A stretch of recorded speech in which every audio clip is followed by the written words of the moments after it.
नमस्ते। मेरा नाम शुभम है और आप मुझे ब्रेन ऑफ बिहार पे देख रहे हैं। 2 दिन से काफी हलचल है सहारा पोर्टल को लेके कि एक तो अप्रूवल किसी का नहीं जल्दी आ रहा है और मैक्सिमम लोगों का दिखाया जा रहा है कि आपका रिजेक्ट हो गया है। इससे लोग घबरा चुके हैं। तो मेरा ये कहना है कि घबराने की कोई जरूरत अभी फिलहाल नहीं है। रिजेक्टेड आप लॉगिन कर रहे हैं तब दिखा रहा है, आपको एसएमएस और मेल नहीं आया है अभी तक, हमको जहां तक लग रहा है। फाइनल रिजेक्शन जब सीआरसी के द्वारा किया जाएगा तब माना जाएगा कि ये बॉन्ड रिजेक्ट हुआ। सहारा का पहला स्टेप में वेरिफिकेशन था, तो वो अपना काम कर रही है कि 10 बॉन्ड आप अप्लाई किए तो देख रहे हैं कि मैक्सिमम में 8 गो बॉन्ड को रिजेक्टेड दिखाया जा रहा है और 2 गो को पेंडिंग दिखाया जा रहा है। पेंडिंग ऐसा क्यों? अगर अप्रूवल के लिए आप जा रहे हैं तो 8 रिजेक्ट हो गया, 2 तो अप्रूव दिखाइए आप। तो जो अप्रूवल होने की उम्मीद है जिसकी, उसको पेंडिंग दिखाया जा रहा है। अब जिसमें कुछ गड़बड़ी हो सकती है, लोगों से भरने में हो गई हो, उसको रिजेक्टेड सहारा कर दे रही है। लेकिन इसका अभी ऑफिशियल मेल मैसेज से इंफॉर्मेशन नहीं दिया गया है। वो केवल स्टेटस में लोगों को दिखाया जा रहा है कि अगर आप खोल के देखिएगा तो रिजेक्टेड, उसमें बगल में डाउनलोड का ऑप्शन भी देगा कि किस रीजन से सहारा रिजेक्ट की, और उसके बाद 4 लोगों के द्वारा वेरीफाई होना है। ऐसा नहीं कि सहारा के रिजेक्ट करने से रिजेक्ट मान लिया जाएगा। उसके अगले स्टेप में ऑडिटर का है, तो ओएसडी एक है, स्पेशल ऑफिसर ऑन ड्यूटी, जो अपॉइंट हुए थे, और लास्ट में सीआरसी। तो इन 4 लोगों के सहमति से ही रिजेक्ट होना चाहिए, ये मेरा उम्मीद है। ऐसा नहीं तो सहारा का तो बस चल तो सबका रिजेक्ट कर दे। वो सीधा से आज तक कोई सहारा काम करती नहीं है, तो जहां इसको मौका मिलेगा वहां ये अपना तिक्रम लगाएगी। इस बार मिला है कि वेरिफिकेशन करना है तो मैक्सिमम लोग का रिजेक्ट करेगी, ताकि ये जो पोर्टल का सिस्टम है वो फेल हो जाए और लोग कहने लगे कि मेरे ब्रांच से पेमेंट कराइए, पोर्टल से पेमेंट संभव नहीं है। तो इस प्रयास को असफल करना है और घबराने की जरूरत नहीं है। पेमेंट पोर्टल से ही होगा। और जब पेमेंट 10,000 की बात है कि पहले लॉट में हम 10,000 देंगे, उसके बाद 20,000 या 30,000 देंगे, जो भी है। तो अगर 10 बॉन्ड आपका है, 5 बॉन्ड मान लीजिए रिजेक्ट कर देती है सहारा, 5 बॉन्ड आपका अप्रूव होगा ना, 5 बॉन्ड में ही अगर 50,000 रुपये आपका पूर जा रहा है तो पहले 50,000 लीजिए। 50,000 अप्रूव करे सहारा और तुरंत उसको सीआरसी अकाउंट में ट्रांसफर करे। फिर दोबारा देखा जाएगा कि जो रिजेक्टेड बॉन्ड है उसका रीजन क्या है, उसको सही करके अपलोड करना है। हाँ, परेशानी बढ़ रही है लोगों की, क्योंकि लोग एक बार पैसा देके अप्लाई कराए, फिर जाएंगे साइबर कैफे में, फिर नए सिरे से कोई करेगा तो फिर पैसा का डिमांड करेगा। तो परेशानी कहीं ना कहीं बढ़ा रही है, और वो भी सहारा। इसमें ज्यादा कुछ लेना नहीं था सरकार को, क्योंकि जब आधार कार्ड से ही सारा डिटेल चला जा रहा है, बैंक अकाउंट लेना नहीं है, तो 2-3 चीज इसमें वेरीफाई होना था। बहुत लोग बोल रहे हैं कि सिग्नेचर मिसमैच, सिग्नेचर क्या सारा स्कैन किया हुआ सहारा के पास है, काउंटर फाइल सब जा चुका है कि वो सिग्नेचर में मिसमैच करेगी? सिग्नेचर का कहीं बात ही नहीं है। मैच करने का 2 चीज है, अकाउंट नंबर, मेंबरशिप नंबर, रसीद नंबर और डिपॉजिट अमाउंट। यही 3-4 चीज वेरीफाई करना है, और जो कि स्कैन करके भी दिया जा रहा है कि अगर किसी से टाइपिंग मिस्टेक हो भी गया है तो ये ब्लंडर नहीं है, इसको सुधारा जा सकता है एडिटर के लेवल पे। ऑडिटर जब सहारा रिजेक्ट कर रही है तो ऑडिटर फिर उसको भेजे सहारा में कि नहीं, ये चीज चलने वाला है, आप सही कीजिए। कब तक लोग उसको रीअप्लाई करते रहेंगे, आप पैसा लगाते रहेंगे? तो मेरा सुझाव ये है कि जो ऑडिटर है, ओएसडी है या सीआरसी है, अगले स्टेप में जो रिजेक्टेड सहारा से है उसका रीजन देखे, अगर वो चलने लायक है तो उसको फिर सहारा को भेजे कि नहीं, ये क्लेम आप अप्रूव करिए या हम इसको आगे बढ़ाते हैं, कि ये कोई गलती नहीं हुई।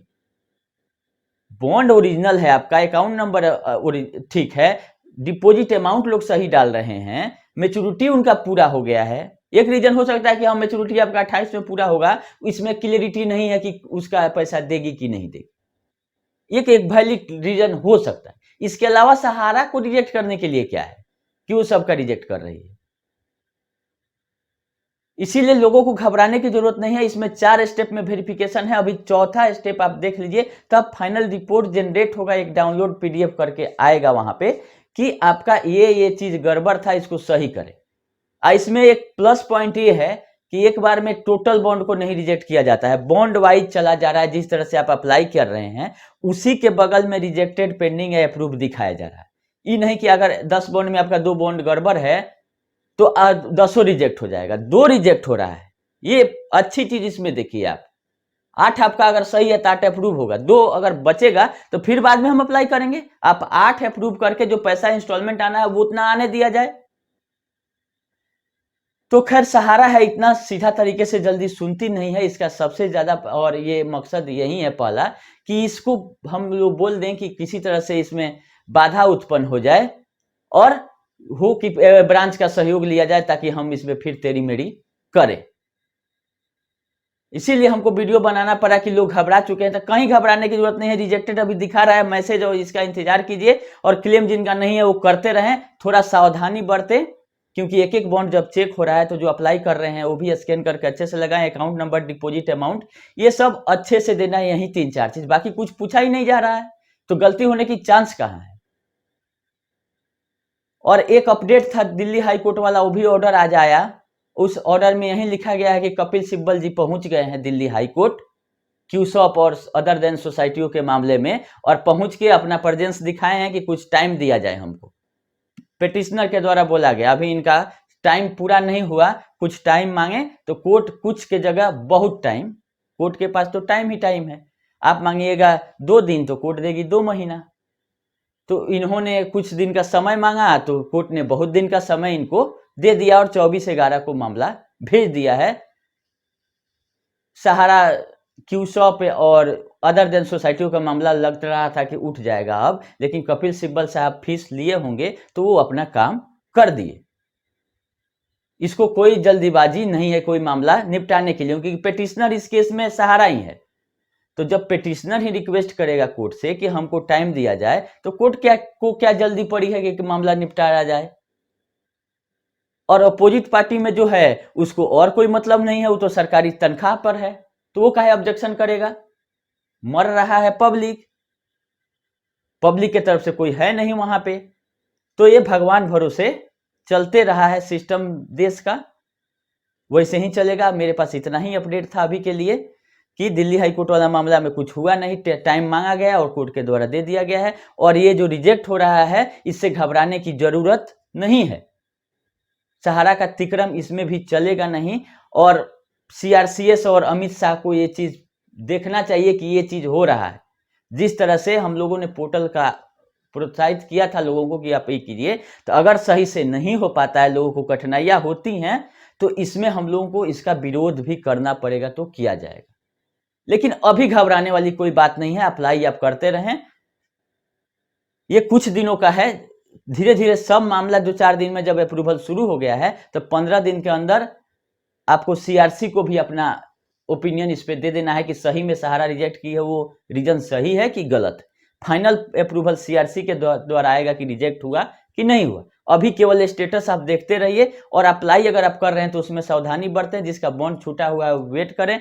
इसमें फिर ऐड, डिलीट या करेक्शन का ऑप्शन दिया जाना चाहिए, ताकि लोग जो कंफ्यूज हैं, और चाहे गाइडलाइन आप दे दीजिए कि ये चीज आप गलती कर रहे हैं, वो न करें। जल्द से जल्द इस पे सीआरसीएस को भी अपडेट देना चाहिए कि ये इस कारण से रिजेक्ट हो रहा है। ये 5 चीज आप ध्यान दें भरते समय। तो कोई गाइडलाइन नहीं आ रहा है, तो जिसको जो समझ में आ रहा है वो कर रहा है। इसको क्लियर करना चाहिए सीआरसीएस के द्वारा। अभी के लिए इतना ही, धन्यवाद।